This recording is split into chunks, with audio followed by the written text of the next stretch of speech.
Hello everyone, Mathrol here. Welcome to the Osrs weekly update, and it is finally here. Yes, indeed, it is finally here. The Legends 3 Shattered Relics launch is here. Do check it out. You need to have an active membership, but you will have access to any of the worlds marked in green if you're a member. You can do this as much as you want till March 2nd, 2022, too. But the worlds are as follows. For US East, we have 401, 402, 403, 404, 578, and 581. US West is 409, 410, 411, 540. EU is 405, 406, 458, 459, and 460. UK is 407, 408, and 558. And Australia has 4 actually, which they have 412, 568, 569, and 570. So those who aren't quite familiar with leagues, how this works is everybody has their starting area, and you get so many league points, and then you're able to get unlock new areas, new different types of relics, expand upon your relics, etc., etc. However, this year it looks like it's a little bit of a twist to it. So we'll explain here shortly.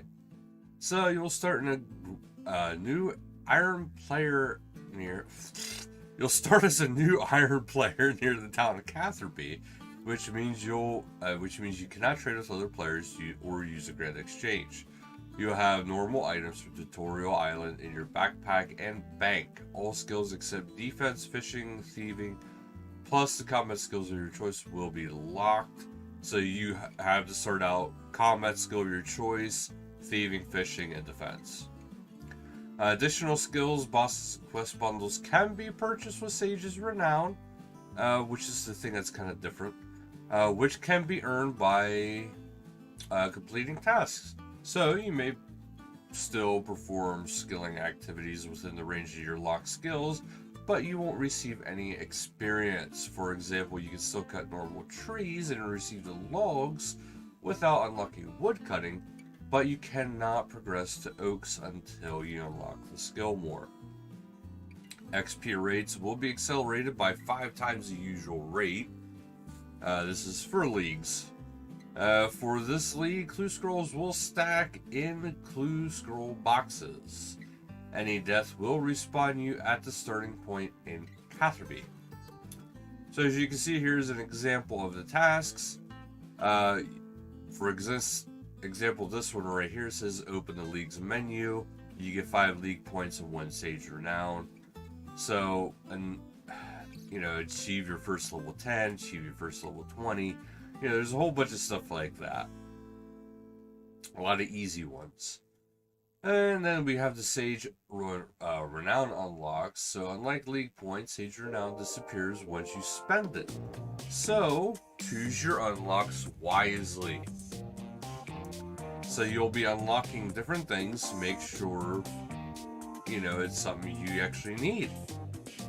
Now, I'm very curious about this. Bosses can also be unlocked with Sage's Renown, so you must meet all the normal prerequisites for a particular boss before you can face them, even after they're unlocked. And to top it off, you can also do the same with the quest bundle. So instead of having to worry about quests, if you have, like right here, Camelot, this is 6 next to it, which is the Holy Grail. You can actually spend 6 points and get the entire quest completed without having to do it yourself.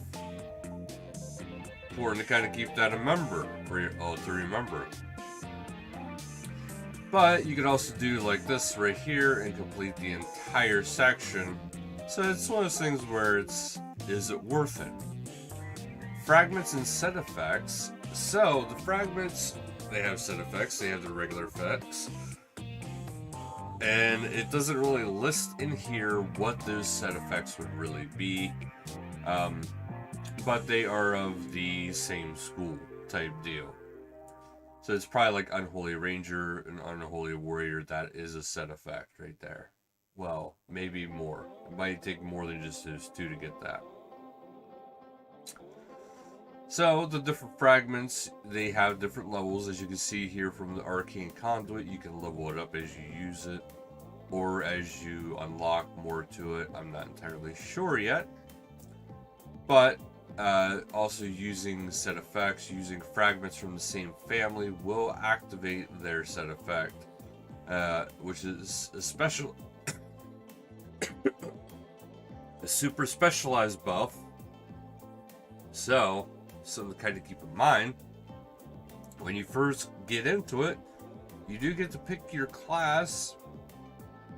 You either have the Masterful Wizard, Focus Ranger, or the Unwavering Warrior. So do keep in mind they all have a different effect. Unwavering Warrior, you start with the free Steel Scimitar, and the Unholy Warrior Fragment, which your melee attack accuracy gets a boost when your prayer points are 0. So at level 1 it's 12%, 2 20%, 3 30%. Focus Ranger, you get an oak longbow and some iron arrows. You'll also receive the bottomless cover when choosing range as your starting combat skill. So with this, ranged ammunition and weapon charges have to be have a chance to be saved, with the exception of Chinchampas, which do not get replaced. However, this goes from level 1 at 40%, level 2 at 60%, level 3 at 90%. And Masterful Wizard, which is magic, obviously. So this gives you a staff, some runes, and the conduit, which, much like range, you get a chance to save your runes instead. This goes from 40%, 60%, all the way up to 90%. Whew. That is quite a bit. So, how do you find fragments? And here's the thing. Well, every fragment in the league can be discovered while partaking in regular activities as passive ordinary gameplay. Want a fire-making fragment? Light some fires. Hunter, catch some kibets. So every time you do a skill, you have a chance to find another fragment. There is waystones. These waystones work a lot like RS3's lodestones. This is how you will actually be able to teleport around. But once activated, you can travel between the waystones as many times as you want. No cooldowns. And there is a list of all locations. We have Lumbridge, Falador, Varrock, Alcarid, Catherby, Ardone, Brimhaven, Relica, Opharox Enclave, Canifis, Profundus, Corrind, and then that's it. High scores and league points. So, the league first will be back, but also the most impressive feats, including obtaining a pet, achieving level 99, completing an elite achievement diary, maxing a fragment, obtaining all fragments, unlocking all skills, unlocking all bosses, reaching tiers 5, 6, and 7, 3 separate firsts, reaching 5, 6, 7 without unlocking hit points, 3 separate firsts, and completing each tier of the combat achievements, 6 separate first, easy, medium, hard, elite, master, and grandmaster. Then we have the rewards, which is the Shattered Relic Hunter outfit. Doesn't really have any major uses. It is a cosmetic one, like these kind of events usually are. So it does look pretty cool though. You know, it starts out pretty basic, but then gets pretty awesome as time goes on. There's also a Shattered Relics home teleport animation, which is pretty interesting. There's a League's banner. There is a weapon variety pack. So, show the bosses who's boss in the Shattered Relics weapon variety pack, including some cosmetic recolors for all kinds of play styles. So keep that in mind. I actually really like that crossbow effect. And of course the different types of god books, the mystic robes, the cannon. That actually looks really sick. And the Void and Elite Void and Elite Void ornament kit. So do check this out, guys. There's pets, there's seasonal cosmetics, there's a whole bunch of stuff. And if you're high enough, you get to go to the league's veteran world. There's also the league trophies. So do check this out. It is a big event. This is between two worlds also. This is the epic trailer for the League's 3 Shattered Relics. So do check that out as well. You can actually watch the full music score listing by looking up between two worlds. That is going to be the Tall Richards featuring Celia. And then we have some other changes though.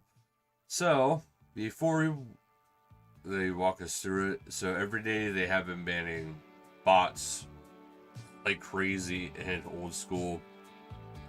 They do understand that some do slip through the anti-cheat system, and the team is committed to tackling that. So they have a plan to keep advancing, but unfortunately due to the low entry requirements for last man standing, new bots continually return to cheat after other accounts they use have been banned. So to help resolve this and improve the player experience, they've added additional requirements to competitive and high stakes modes. Players will now need a skill level of 750 and at least 30 quest points to participate in these modes. They understand some people might get frustrated and upset about this, but they want us to understand that this is to help combat against bots. The Edgeville General Store now stocks a knife in case players leaving Edgeville need to slash any spider webs. And Monster Examine is now re-enabled on next. Learn more in the latest next post. Dying at the same moment as killing Tizkal Zuk now correctly subtracts 1 KC from a task. And PvP World Rota has moved to period A, 539 US PvP, 548 Germany high risk PvP, 577 US free to play PvP, 559 US, well not US, but 559 UK LMS competitive. World 390 AUS LMS competitive has been activated with this Rota. And that is actually it for this week, guys. And I say actually it, not very lightly, because we got Leagues 3. So check it out. But otherwise, that'll be it for this video. So thank you guys so much for watching. Until next time, later, guys.